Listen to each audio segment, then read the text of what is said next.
हर महीने आता हूं।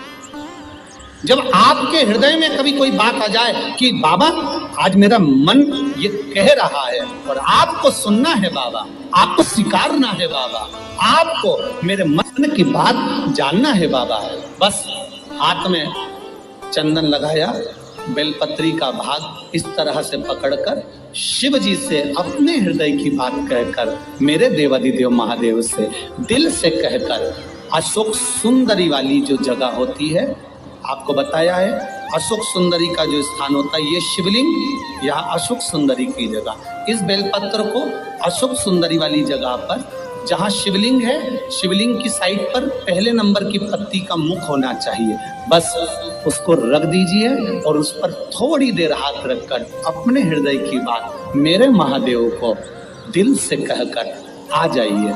अगली सोमवार की अष्टमी या अगला प्रदोष या अगली शिवरात्रि जब आती है, मेरा महादेव आपकी मनोकामना का भाव पूर्ण करता है। ये शिव तत्व है। एक बात अपने जीवन में उतार कर रखिएगा, सोमवार की अष्टमी, शिवरात्रि या सोमवार, प्रदोष, बन सके तुम्हारे पास में शिवालय हो या बेलपत्री का वृक्ष हो, वहां दीप दान अवश्य करना चाहिए। अब एक बात का स्मरण आपको रहे थोड़ा सा, अगर किसी कामना के वश अगर हम दीप लगा रहे हैं या हमारे मन में कोई भाव उत्पन्न है और हम बाबा से कहना चाहते हैं कि बाबा मेरा ये कार्य है आप पूर्ण करिएगा, तो फिर शिव मंदिर में भी लंबी बाती का दीप आप प्रदोष या सोमवार की अष्टमी या सोमवार या आप शिवरात्रि को बाबा से निवेदन कर कर लगा सकते।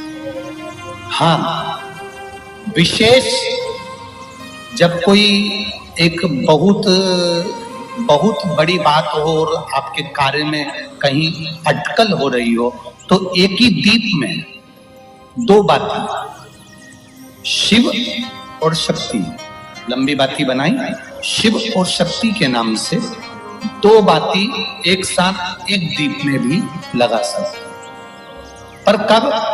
जब विशेष कोई आपका कार्य हो और वो अटक रहा हो, विशेष कोई कार्य, और आप बाबा से प्रार्थना कर रहे हो, तो दो बाती का भी प्रयोग आप कर सकते हो। ऐसे शिव तत्व। शंकर भगवान को धतूरा कब चढ़ाना चाहिए उसका विशेष ध्यान रखें। जैसे शिवरात्रि है, प्रदोष है, या सोमवार है, या कोई विशेष आपका उत्सव है, तो आप शिव जी को धतूरा चढ़ा सकते हैं। या विशेष कोई बीमारी ऐसी लग गई है या विशेष कोई तकलीफ ऐसी हो गई है जिसका निवारण नहीं हो रहा, तो आप धतूरा चढ़ा सकते। धतूरा चढ़ाने का भी एक क्रम है। हल्दी में भिगोकर धतूरा चढ़ाया जाता है लक्ष्मी के लिए। चंदन में भिगोकर धतूरा चढ़ाया जाता है आयु की वृद्धि के लिए। अबीर एक सफेद कलर का बॉर्डर होता है। अबीर गुलाल जो होती है, गुलाल में अबीर डलता है, चमकदार, आपने देखा होगा अबीर। तो अबीर में धतूरा जो डुबो कर चढ़ाया जाता है, अबीर को लगाकर चढ़ाया जाता है, वो रोग मुक्ति का काय के लिए होता है, वो रोग मुक्ति, रोग की मुक्ति। धतूरे का भी एक स्मरण होता है महाराज। बहुत भारी रोग है, बीमारी लग गई है, डॉक्टर अपना काम कर रहे हैं, घर का व्यक्ति बहुत बीमार हालत में पड़ा हुआ है, तो बेलपत्री के वृक्ष के नीचे भी शिवलिंग का निर्माण कर कर एक धतूरा समर्पित करा जाता है, जिससे रोग से मुक्ति होती है। उसमें ना तो हल्दी लगाई जाती है, ना चंदन लगाया जाता है, ना अबीर लगाया जाता है, केवल धतूरा चढ़ाया जाता है। जिसके जीवन में हमेशा कांटे ही मिले हैं, बेटी बड़ी हुई तो घर में मायके में दुख देखा, और मायके से गई ससुराल में तो ससुराल में दुख देखा, ससुराल में भी दुख देखने के बाद में भी पति को बहुत कुछ काम खुलवाया, बहुत धंधे खुलवाए, नौकरी लगवाई, पर वो पति बार बार छोड़ कर आ गया, बार बार तकलीफ भोग रहा है, बार बार कष्ट भोग रहा है। फिर थोड़े दिन काम करता है, थोड़े दिन छूट जाता है, फिर व्यापार में बढ़ता है, फिर छूट जाता है, फिर कोई दुकान खुल गई, थोड़े दिन अच्छी चली, फिर वापस वहीं घर पर आकर बैठ गया। अर्थात उसके जीवन में वो शूलता चल रही है। तो बाबा देवाधिदेव महादेव कहते हैं, ये 3 घड़ी, 3 पल, 3 नक्षत्र, 3 समय, 3 दिन में जो शूल मुझे समर्पित करता है, उसके जीवन से मैं शूल हटा देता हूं। वो 3 दिन लिखे स्कंद पुराण में।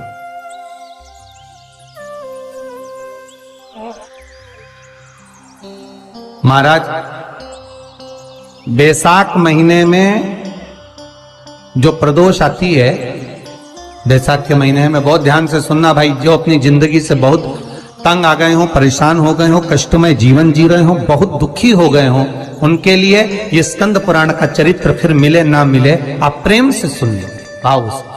पहला, बैसाख महीने की प्रदोष, चाहे वो शनिचरी प्रदोष हो, चाहे रविवार की हो, सोमवार की हो, मंगल की हो, बुधवार की हो, गुरुवार की हो, शुक्रवार की हो, शनिवार की हो, कोई भी वार की हो, पर बैसाख महीने की प्रदोष, प्रदोष काल में शाम का समय सूर्य डूब रहा हो, बस डूबा ही हो, और उस समय पर सूर्य के डूबन के तुरंत बाद बाबा को धतूरे के साथ में बेलपत्री ना चढ़ाते हुए बेलपत्री के वृक्ष के 7 कांटे बाबा के शिवलिंग पर समर्पित करे जाते हैं महाराज, अपनी जिंदगी में अड़चनों को हटाने के लिए। फिर आप जिस व्यापार में उतरे, जिस व्यवसाय में उतरे, जिस नौकरी में उतरे, आप दिल से करें, आपको तरक्की मिलेगी। आप हार नहीं सकते, नीचे नहीं आ सकते, उन्नति पर ही चढ़ेंगे। एक वैशाख मास की प्रदोष। दूसरा, शिवरात्रि के दिन मध्याह्न का समय महाराज, जो बड़ी शिवरात्रि होती है माघ की, बड़ी शिवरात्रि के अंतर्गत मध्याह्न का समय, दोपहर के ठीक 12 बजे, चाहे फिर वो कोई भी दिन हो महाराज, शिवरात्रि जिस दिन पड़ रही हो,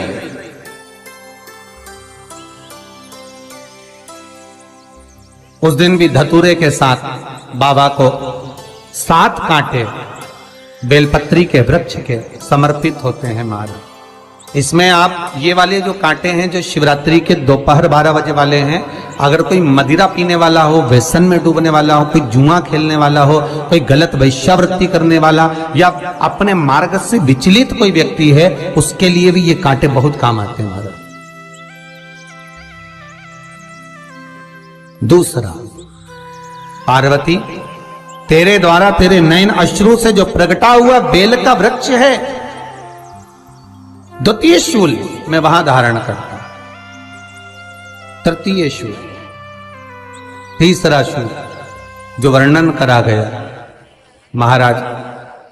श्री शिवाय नमस्तुभ्यम, हर हर महादेव। दोस्तों, वीडियो पसंद आया हो तो वीडियो को लाइक करना, चैनल को सब्सक्राइब करना। मिलते हैं अगले वीडियो में। जय भोलेनाथ, हर हर महादेव।